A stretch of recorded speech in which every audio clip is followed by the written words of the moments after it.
warahmatullahi wabarakatuh. Nama saya Afifah dari kelompok 2 dengan NIM 60900122010. Di sini saya akan menjelaskan secara singkat mengenai definisi inkremental. Apa sih itu inkremental? Inkremental adalah model pengembangan sistem pada rekayasa perangkat lunak berdasarkan perangkat lunak persyaratan yang dipecah menjadi beberapa fungsi atau bagian sehingga model pengembangannya secara bertahap. Adapun tahap model pengembangannya yaitu dapat berupa analisis, desain, code, dan tes.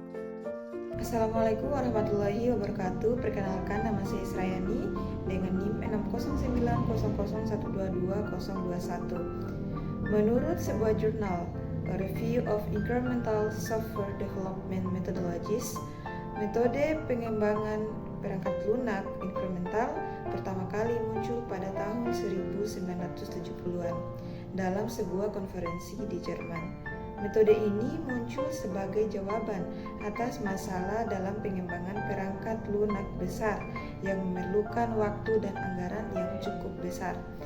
Metode ini menawarkan pendekatan yang lebih fleksibel dan adaptif untuk pengembangan perangkat lunak yang memungkinkan untuk penambahan fitur secara bertahap sambil memastikan bahwa setiap fitur yang ditambahkan memenuhi persyaratan yang diperlukan.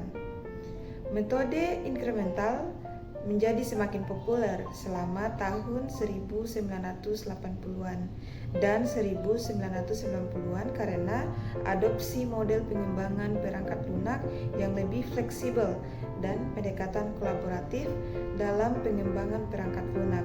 Metode ini masih digunakan secara luas sampai saat ini.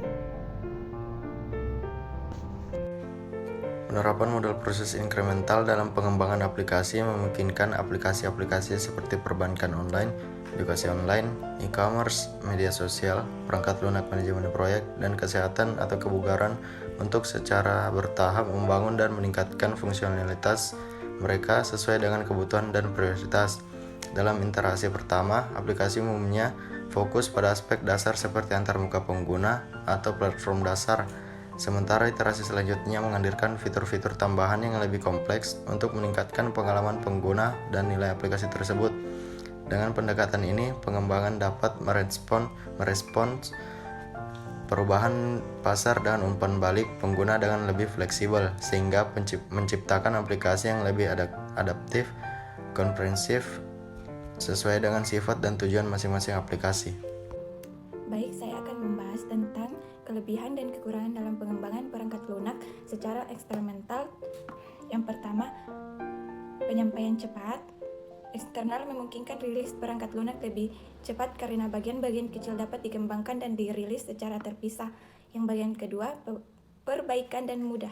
Kekurangan atau kesalahan dalam eksternal lebih mudah dideteksi dan diperbaiki karena fokus pada bagian-bagian kecil perangkat lunak.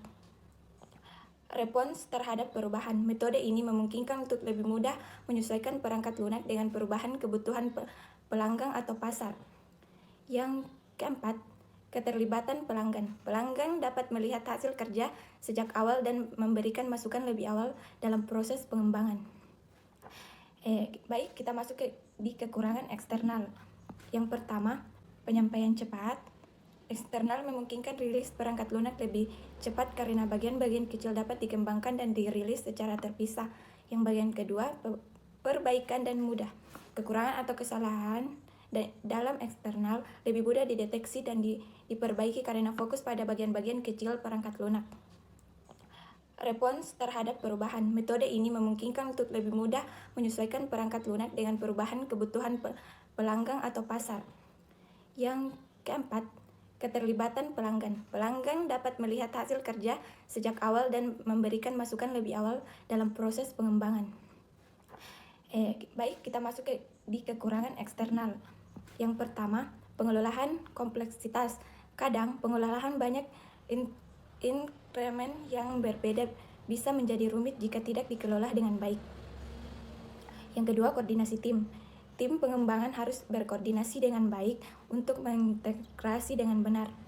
Yang ketiga, biaya tambahan. Pengembangan eksternal dapat memerlukan lebih banyak waktu dan sumber daya daripada metode pengembangan perangkat lunak lunak tradisional. Yang keempat, ketidakpastian jadwal. Karena perubahan dan penambahan eksperimen dapat terjadi, perkiraan jadwal seringkali menjadi tidak pasti. Baik itulah kelebihan dan kekurangan rekayasa perangkat lunak dalam eksternal. Pilihan penggunaan metode eksperimental dalam rekayasa perangkat lunak akan tergantung pada proyek spesifik, tujuan bisnis, dan kebutuhan pelanggan. Sekian dari saya.